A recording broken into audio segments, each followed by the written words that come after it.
Oh, okay. Oh, now you're there. Hey Chuck, how are Okay, good. I pulled the meeting up and like I couldn't hear you or see you or anything. I'm going, what's going on? you?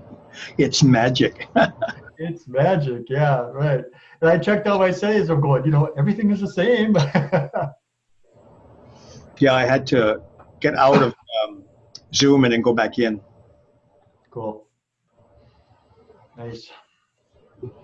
So is there a particular direction that I know that you had noticed, and I think maybe Kris had maybe prompted you, but there was a post on Facebook that you found interesting, or Kris did. It was it was about something called the House of the Gathering Yoga School. They have a particular way of approaching yoga where they look at the trauma, psychological trauma that's associated also. Oh, ye- yeah, I vaguely remember that. And I think you had visited the website and I suggested that I wasn't going to, which I didn't, Right. because, oh, and it was called eco psychology or something like that. Maybe, possibly. But it's actually a yoga studio, and what they do is they incorporate the psychological trauma that individuals have had, and so they explore how to do shadow work, to find it out, and how it affects your body and your psyche and your decisions. And there's a variety of other things like that that are in their description. So I went in and looked at the page after you suggested just to kind of see what they were up to. Other than that, the last night session, I listened to the audio. That was or Wednesday night session. That was really nice. I like that. Yeah, that's what my computer settings were from. Everything was set still for that. Yeah, I got some good comments from it. yeah, I enjoyed it. I just listened to the audio. I didn't look at the YouTube video at all, but the audio was fine. So I'm starting to dissociate. Yeah. Um, so, do you have any ideas about a direction, maybe? We'll just go with the flow, since it's a very popular subject. The flow. Yep, the flow. Okay. Well, do you want me to record? I'm guessing.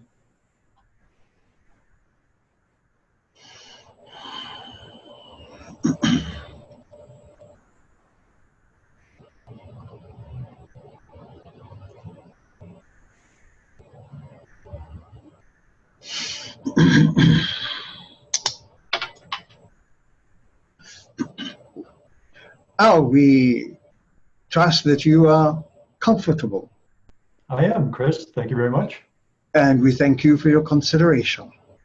Thank you. It's nice to have yours as well.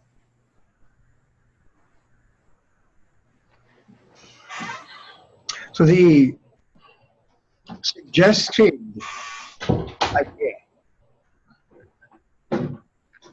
of exploring the topic of ecology, the environment, as a means to bring peace of mind and healing may on one hand appear new to the modern man or woman, especially the Western individual.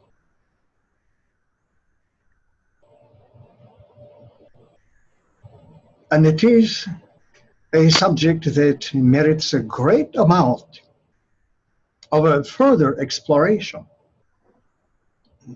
As you are aware,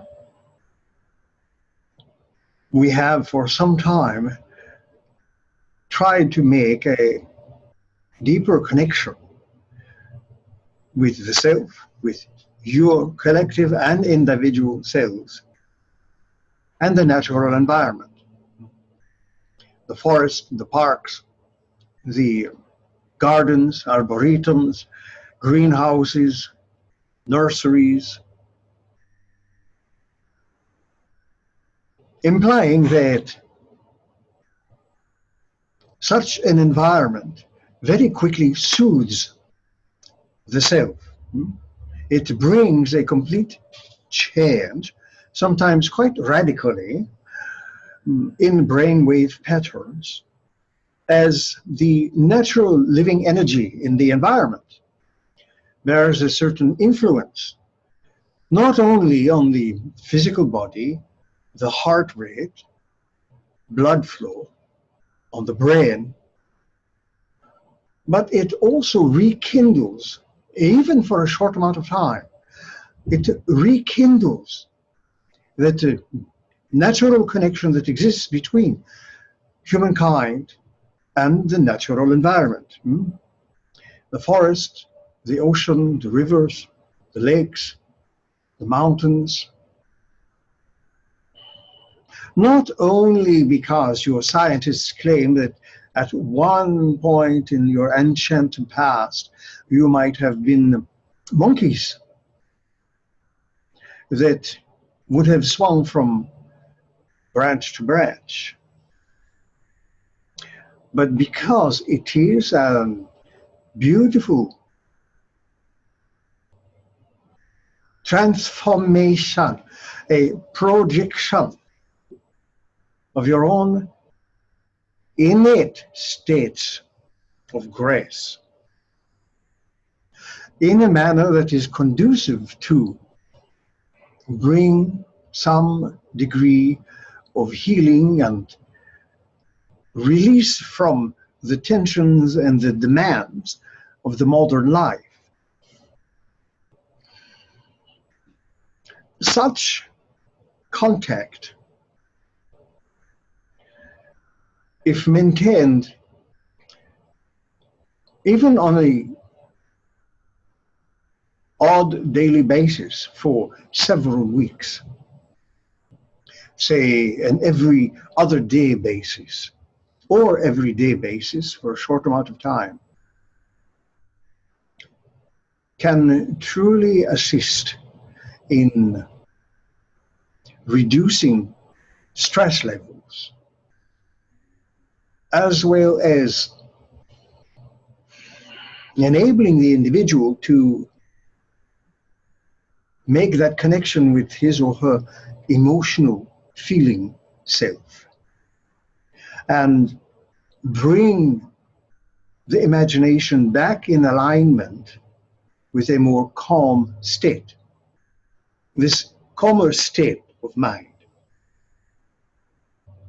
helps release all the feel-good emotions, chemicals, everything that helps to induce beautiful states of inner relaxation, a change in inner perception, an alteration in the perspective, so that you can reconnect with your own larger and inner nature.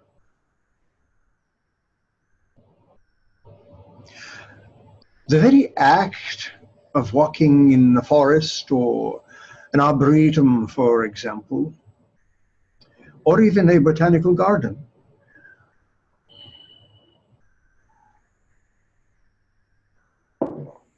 helps the individual return to that calm state that is often associated with deep meditative states. The very act of being in such an environment and spending some time in it produces the same kind of brainwave patterns as does deep meditative states. And when the mind enters those states, and the focus is no longer on stress or performance of any kind, then the attention shifts to simply being in this beautiful environment. So it is well worth anyone's time to explore the ancient Japanese art of forest bathing, for example. where it becomes a particular kind of practice, in exactly the same way as a yogi practices his or her yoga. Does that make sense to you? Oh, yes, Kris, it does. It makes a lot of sense. I know there was a time period where that's exactly one of the things that I added to my life. I would go out into a very large park that I have next to my hometown and walk for 4 hours, 5 hours, 6 hours sometimes. And it was at least a couple times a week. And what I noticed is that after I was in for about 15 or 20 minutes, a lot of the anxiety types of feelings that I would feel before I went in the park would fall away. And there would be a whole different feeling that would happen. Then, once I was into the practice, what I found is that that same feeling then stayed with me. I happened to capture the feeling while I was in the park, and it got to the point where I carried it around with me all the time. It was really nice. This is why we suggested just now to make it a at least every other day or daily practice for several weeks until the feeling tone, which in actuality is already yours. You walk in the forest or the parks to reacquaint yourself with those particular energy patterns that are already part of your heritage. The forest, the park, the gardens, the arboretums, they are a reflection of those particular states of mind. And when you walk in that environment, it brings it back to the surface. Instead of your attention being directed to being preoccupied with the 9 to 5 and all the demands of the job and of the living that you are engaged in, you need to extricate yourselves periodically from that environment and simply touch base with your own larger energies. So the forest, the natural environment, the parks, the mountains, the arboretums, the gardens, all of these things are transformation of your energy in its soothing state. What's nice is that what I find now, after having done that for so many years, is that I can just sit someplace and I can bring up an image of me being in that environment, and it has that immediate calming effect if I need a little help in that direction. So it is very nice to help like that. Indeed. As we suggested as well recently, there are receptors in the brain.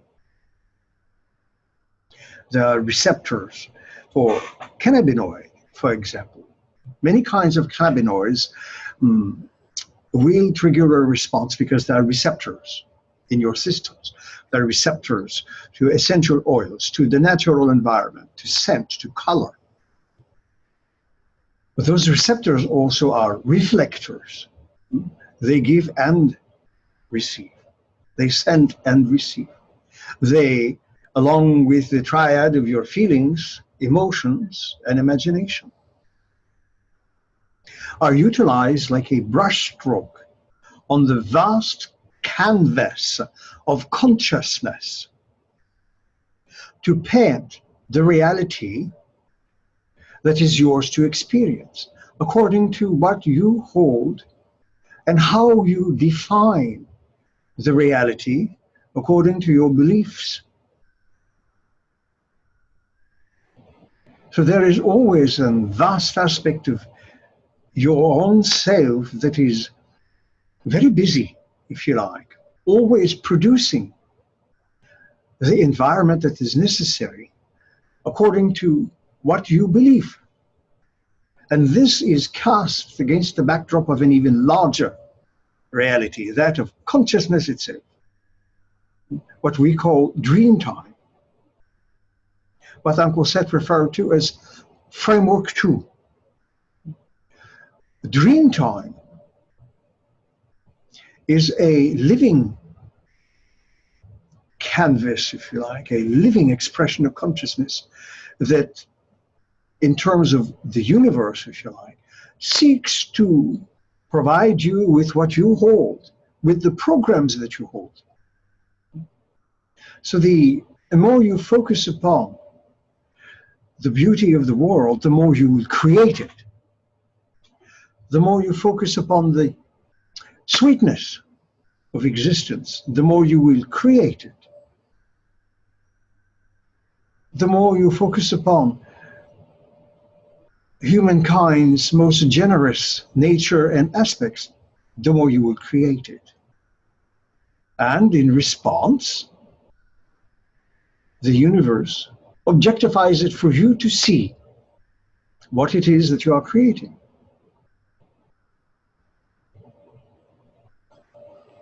I've absolutely found that in my life too. This is what life is about.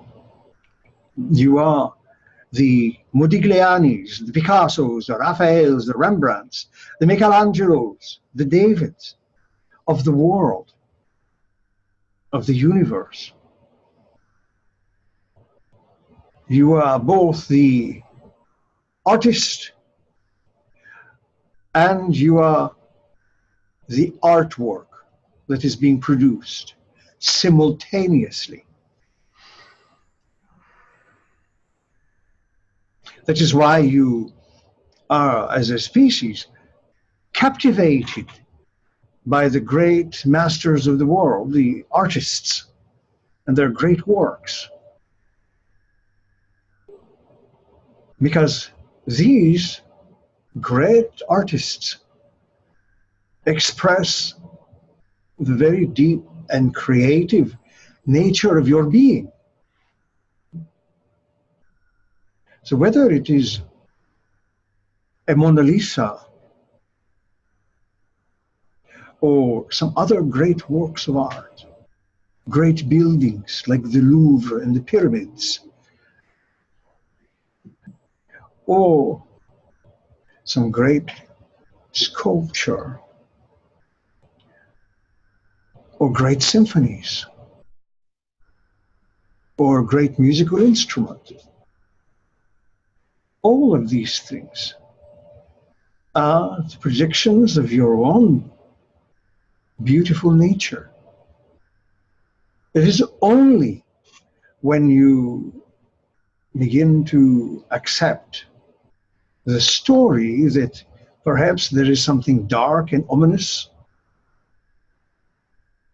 something iniquitous within you, that you begin to see evidence of that, because it is what you concentrate upon. But when you concentrate on the great, beautiful artistry of your being, that is what you begin to see. That is an absolute basic rule, and it will not change.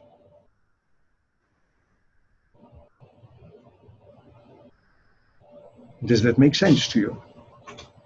It does very much. It's interesting. As this process has unfolded to me, even my Facebook feed has become very different. It's almost totally filled with nothing but positive stuff from people. So I see it every place, including social media. So it's very cool.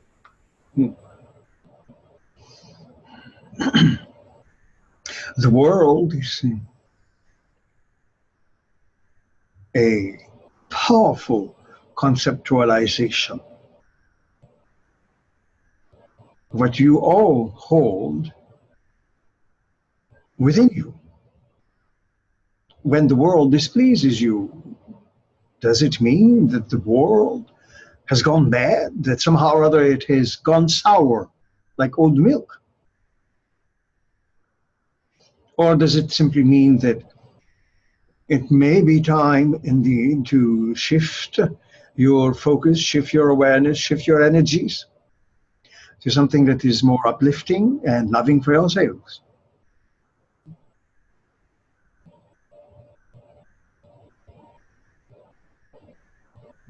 Please continue.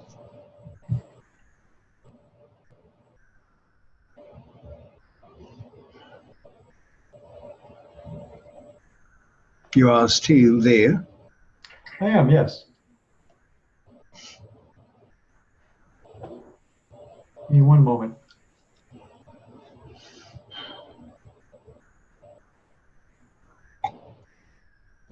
To continue for a moment here, your initial inquiry concerning this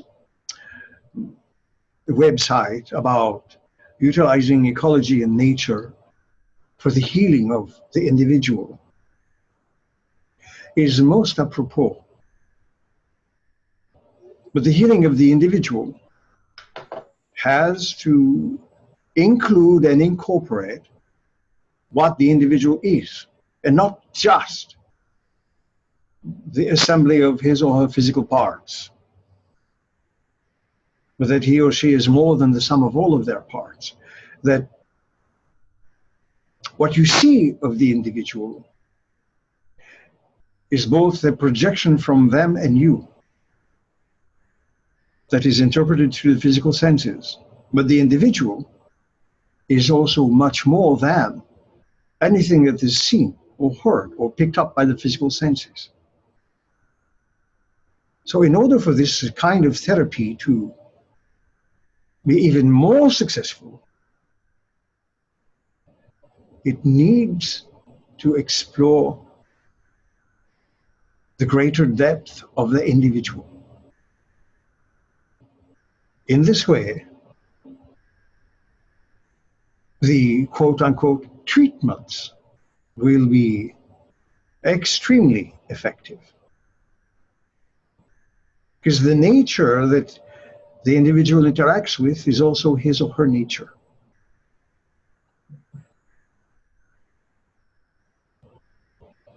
Now, please continue. Yes, I've,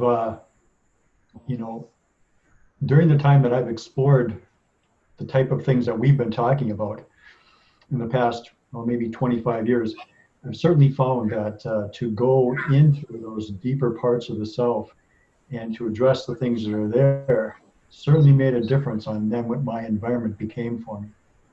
It was definitely the most effective thing I've found to influence the kind of life that I was living and what was happening for my life and around me.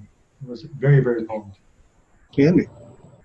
It should be noted that for the majority, the environment the individual lives in, maybe his or her house or trailer, their work environment, the city they live in, the places they may visit. But that is not really the environment the individual lives in. The individual lives within his or her mind. That is where the living takes place. That which is expressed at the surface, the physical, three-dimensional experience or expression of that larger and wider and deeper self, does not show you everything. It only shows what is at the apex of the span of attention at that particular moment of experience. Does that make sense to you? Yes, it does. It makes perfect sense. And, it's of course been so nice to have spent so much time with you over the years. And of course, a lot of things that we're talking about are things that you've touched on before. And so I've had the opportunity to explore those and to see them in effect. So I've liked that as well. So I'm very grateful for that. It is always our great pleasure to interact. And if we, in some small way, serve as a reminder of your own deeper nature, and that you appreciate that deeper nature, then we are most satisfied with the interaction. Well, that would make two of us that are satisfied then. And we are also aware that sometimes we tend to push the envelope, and sometimes we may appear a little rough around the edges, simply because our desire is that you or those whom we interact with open their eyes to the challenges and the problems of their lives that are not sourced from outside themselves, that they are not victims of events and circumstances and conditions, nor are they victim of their own selves, that the enlightenment, if you like, the illumination, the awakening comes from realizing that the environment and others are not to blame, nor is the individual. What needs to happen is simply a change in perspective and in perception. It is about the stories and the energy that you keep within yourselves. And when life does not go where you decide it should go, especially if you get yourselves all worked up about particular issues along those lines, then you can rest assured that you are not going with the flow, but instead you are resisting your own healing in one capacity or another. Do you follow? I do.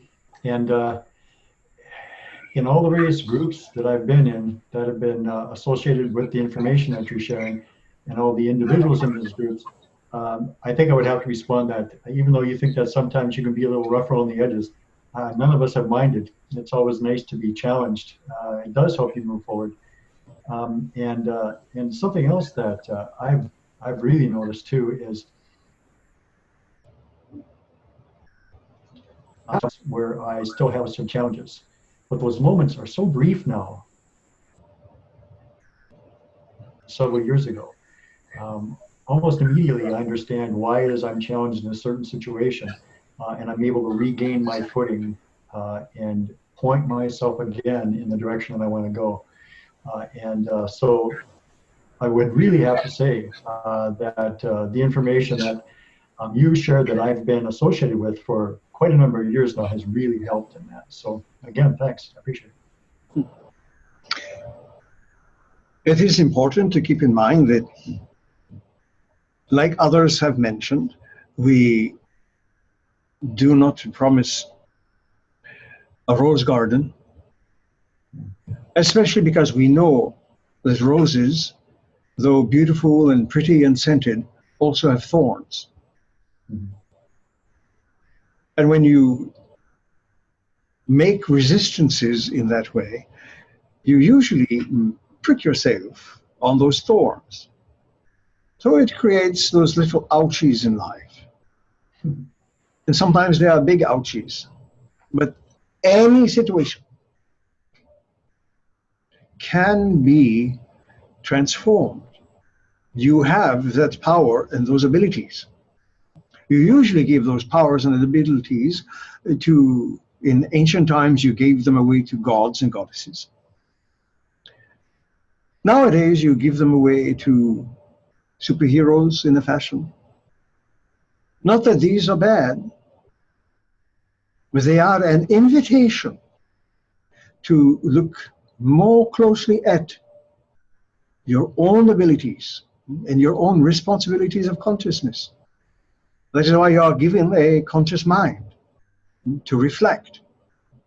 So you notice that in the past, some things came up as a struggle, but now you get different insights into those stories, even if they occurred 20 years ago, because you have a different understanding. You are now the future self of that past self, if those kind of terms need to be used.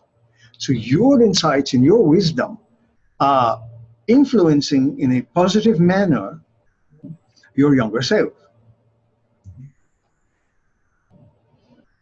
So even at that level, you represent something particularly important to yourself. It is not that the powers of the divine beings are going to be showered upon your lowly self. It is not that the powers of the full moon are going to flood you with awakenings. These are but triggers. These are notes that you have left to yourself so that you would remember the path that you choose to walk. That is your nature. Does that make sense to you? It does. And you know, when you mentioned the part about this me being able to influence a past me, what I've learned to do again in your association is to be open to the information that yet another future me sends back to this me to help me make choices that from that perspective I know will be beneficial for me. So that's a real nice practice as well. Indeed. Now, we are aware, as you are, that time is simultaneous. Yes. Everything exists in an eternal now. But for the purposes of experience, the individual self slices up this particular eternal now into a particular sequence of events that carry meaning all the way and all the same. That meaning is utilized to sow seeds of growth, seeds of challenge that elicit abilities from the individual. And this is done often in a manner that you would not associate with intuition. But it is done within the context of the intuitive part of dream time. Is one of its natural qualities. So you may get an inspiration or even a strong idea that allows you to change a particular course, change your direction. It helps you steer away from a challenge. That, you can rest assured, also is part of yourself in what you might then term a future self. That is sending you energy, information. It knows that its younger self, meaning you, may need a boost. It may simply need to be pointed in a different direction to get a different outcome. Just as you inadvertently and unconsciously, intuitively, also do to a younger self. Does all this make sense to you? It does. And that example is so very interesting because it happened to me on my way home today. I was driving back home along a route that I take very frequently, and I was prompted. I had this little thing to move all the way over in the left lane, which I never use. I always use the middle lane. And I came upon an accident. And if I would have been in the lane that I was normally in, it would have taken a much longer time for me to get around where all the accident was and to continue on my way home. In the left lane where I was, it was no problem. There was no blockage. I just took a turn, went up a block, went back to where I wanted to go, and I was on my way. And so as I was prompted to do that, of course, I had no idea why I was prompted to do it. I just know to follow the prompting. And so I followed the prompting, and it worked out. So even in a short future time like that, there's that kind of help that shows up. And even little everyday things. Indeed. The individual, a person may like to think that their particular timeline, their particular storyline is isolated, is not attached to anything, simply because they might not understand the nature of the self. Even though they might think they are somewhat isolated on this great sea of living adventures, you are all surrounded by a very large number of probabilities of all manner of selves, if you like, all manner of expressions. Just like your planet Earth in those terms as a satellite. Your planet Earth is part of other planets that travel around the Sun planet. The Sun planet is part of your solar system, as are the planets and the Earth and the Moon. And they themselves are part of a larger system, you call it the Milky Way, that is filled with other, literally thousands and thousands, if not millions, of other solar systems. The Milky Way is but one of many other extensions of a great galaxy.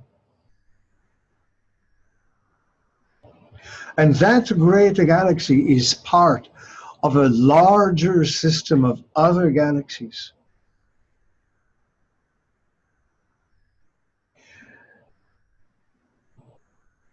And of course, psychologically speaking, all of your cells orbit in a similar manner, though in multiple dimensions, that the usual conscious mind and awareness has very rarely ever been attuned to the possibilities of this great infinite display of resources.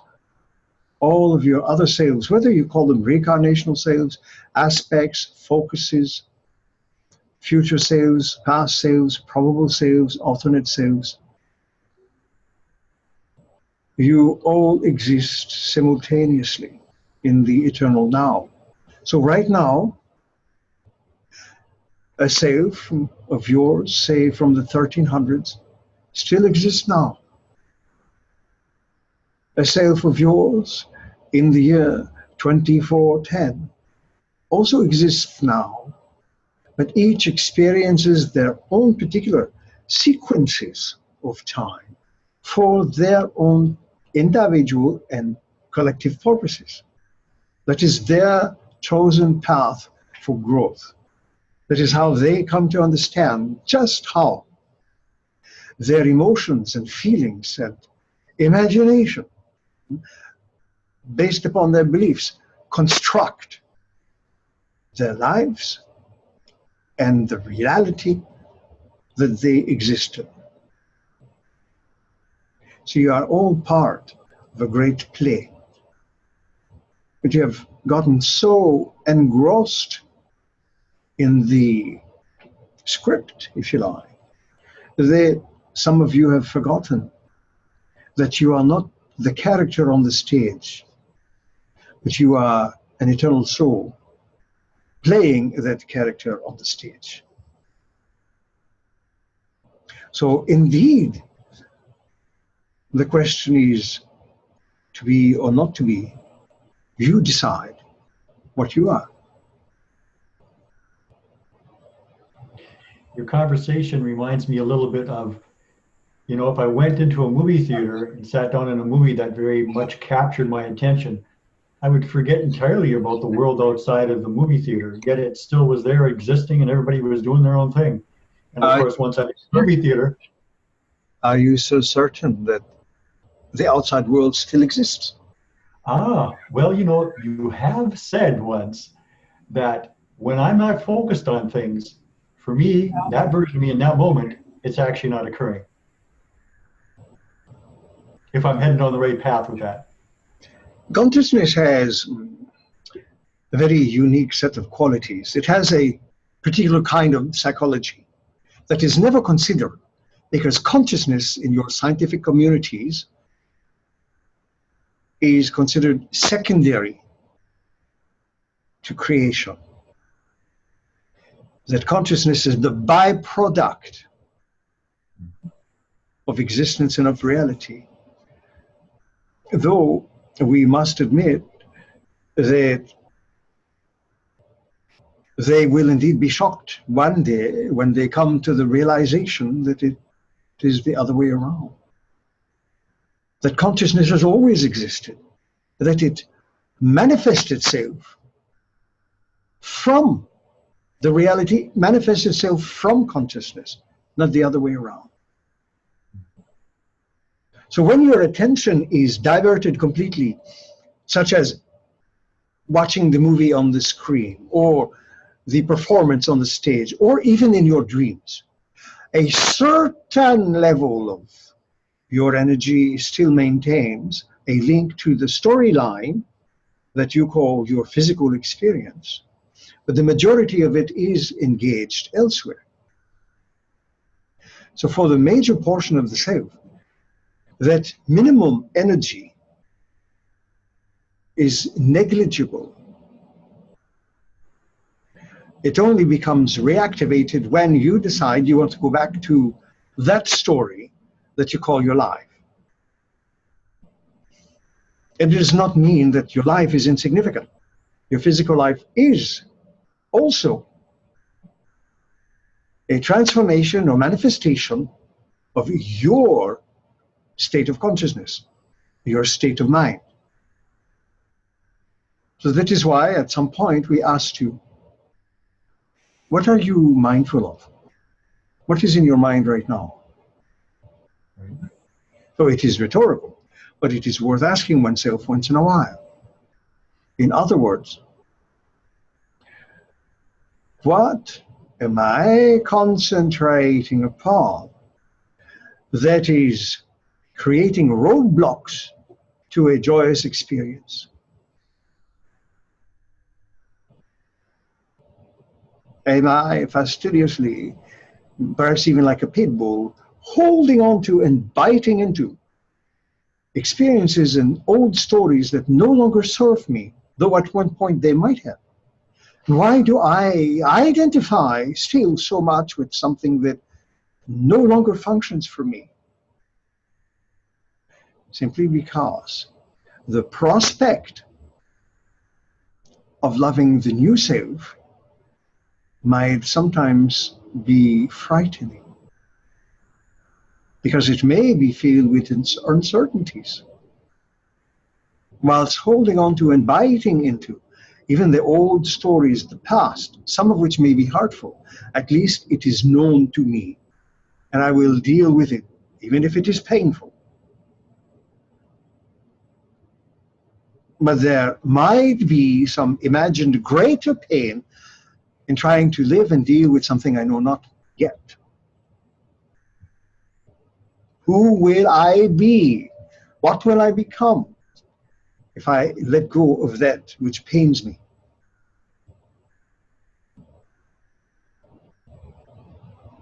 I have an answer for that. A much happier me. But the approaches utilized in your modern world is usually that of the worst case scenario is just about to come into my field of experience. The other shoe will drop any moment, so I must always be on the ready. And yet, an investment in that kind of concept can cost.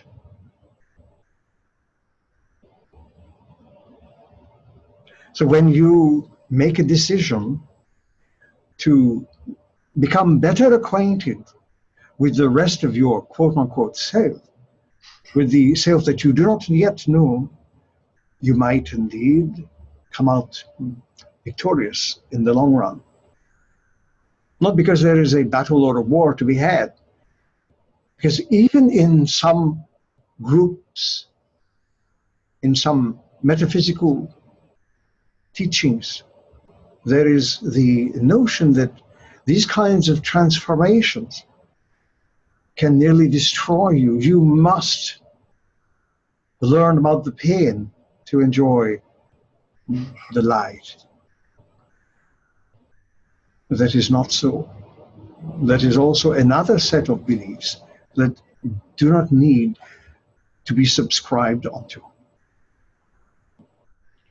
And there are moments when indeed there are storms, but storms pass quickly.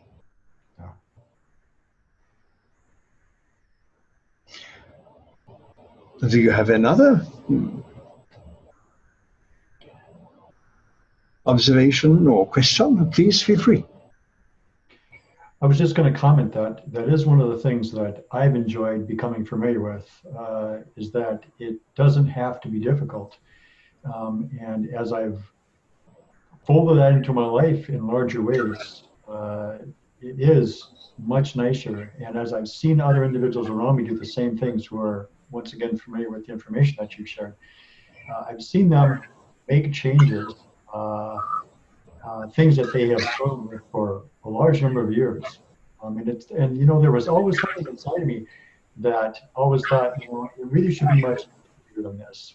And so when you come upon the way to do that, and an idea that in fact it can happen like that, and leave behind those beliefs that say that it's better if you do it like that, or it's more of value if you do it like that, whatever it might happen to be, it's nice to have that experience and to see that kind of an outcome. Indeed. Even some births are not as traumatizing as others. Mm-hmm. Life does not have to be a series of traumas. The experiences that you choose are based upon the stories, meaning the beliefs that you hold onto. Those stories, those beliefs are created by you. They can be edited to have a different outcome. That is your power. That is the power you give so freely to the gods and goddesses. That power to transform your lives is almost beyond the imagination, only in the sense that it escapes you that you have this power because you have been indoctrinated. The other good word to use is brainwashed to think that you have none. You have no power. You must suffer through all the conditions of life. Perhaps because some god or deity deems it necessary. Such a deity is not a loving deity. You do not force your children to do things that are harmful to them, do you? So in those cases, our humble suggestion is find a more compassionate deity. Yeah, yourself. Indeed.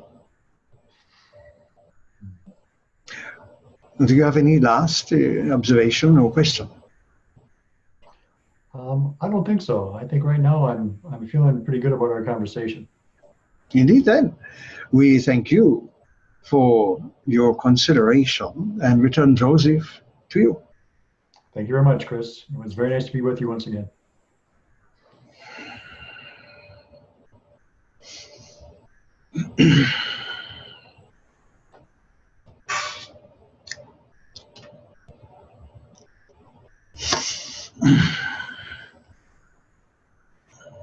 Welcome back, Serge. So how did that go? It went very well. I'm going to stop the recording. Sounds good.